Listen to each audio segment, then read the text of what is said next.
A gente começa essa série de reportagens acompanhando esse trem. Só que ninguém até hoje ouviu sequer o apito acionado pelo maquinista. Porque não tem maquinista. Ele também não traz e não leva nenhuma carga. E sabe por quê? Porque esse trem é só um sonho. Ele não vai a lugar nenhum. Ele não existe. Não vai para lugar nenhum porque a ferrovia está desse jeito, inacabada. Por onde a ferrovia vai passar? A ferrovia passa aí, nessa estrada aí, ó. Só bem direito. Ela passa aqui. Não tem ferrovia? Não. Onde está a ferrovia? Aí eu não sei onde é que está ela. Para concluir as obras paradas em todo o país, seria preciso desembolsar pelo menos 40 bilhões de reais. São creches e escolas, hospitais e unidades de saúde, obras de saneamento, aeroportos, rodovias, milhares de estruturas que poderiam estar beneficiando a população e estão assim. Aqui em Goiânia existem mais de 10 centros municipais de educação infantil que estão com as obras paradas.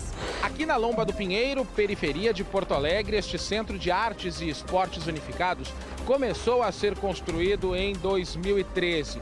Em 2017, as obras foram totalmente paralisadas.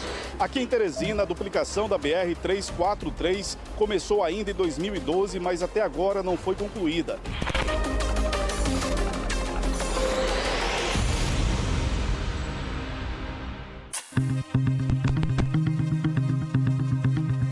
A estrada de ferro começou a ser construída em 2011. Deveria estar pronta em 2014. O tempo passou e a previsão não valeu para nada.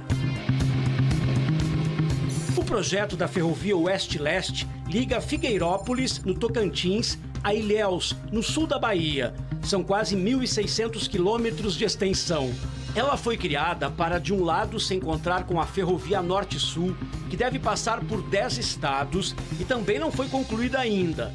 E do outro, transportar minério de ferro e escoar a produção agrícola do oeste baiano. E tudo viria aqui para o Porto Sul de Ilhéus. Depois as cargas com minério e grãos sairiam daqui para os outros países.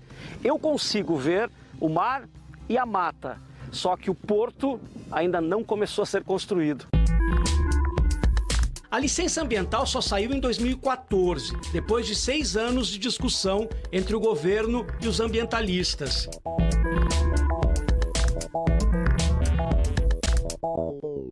O desembargador Fábio Prieto conhece bem este impasse, que quase sempre chega aos tribunais e contribui para atrasar as obras em todo o país. Você tem uma sobreposição. A União dá um certificado de habilitação, o Estado também dá, o município, isso não acaba mais. E um fica atravancando o outro. E nós tornamos a burocracia, que era ruim, ainda pior.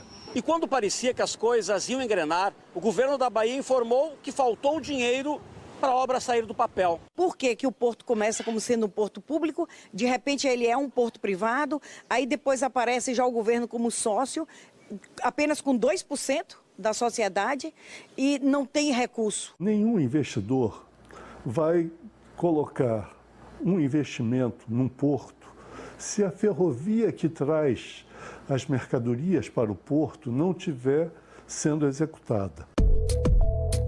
A Valec, empresa pública ligada ao Ministério da Infraestrutura, rescindiu o acordo com as construtoras da ferrovia, alegando quebra de contrato. Desde então, as obras foram avançando em ritmo lento. Esse primeiro trecho, no projeto, tem cerca de 500 quilômetros e vai ligar Ilhéus a Caetité.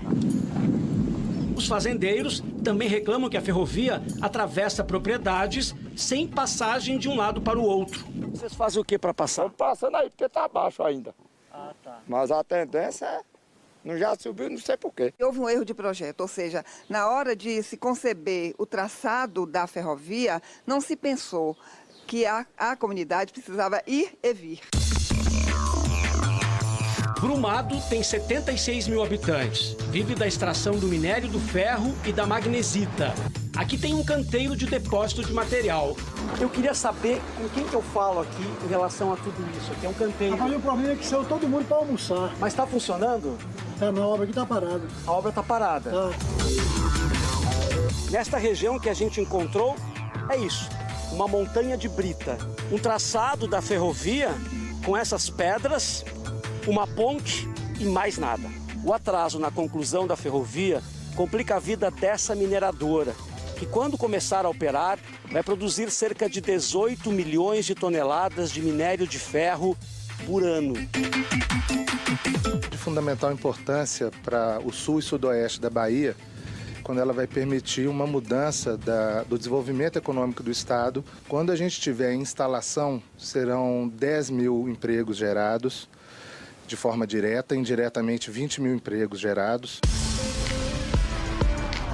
Uma das principais obras de infraestrutura é essa, a do viaduto do trecho 4, que já está em pé, mas também não tem nenhum trilho. Aqui termina o trecho 4, que fica em Caetité, dá uma olhadinha. E o trecho 5, que vem lá do Rio São Francisco, ele vai chegar até aqui. Mas se a gente olhar, olha aí, ó, é mata, mata, mata.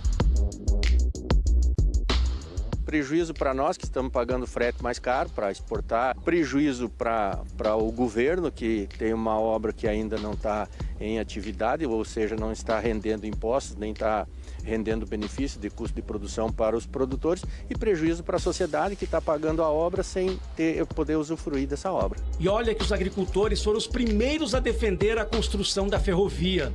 É que nesta região no oeste baiano são produzidas, além de outras culturas, a soja, o milho e o algodão. A soja e o milho vão para o Porto de Salvador, o algodão para o Porto de Santos. Se o Porto de Ilhéus estivesse funcionando, toda essa produção iria para lá, o que reduziria o preço do transporte de 20% a 30%.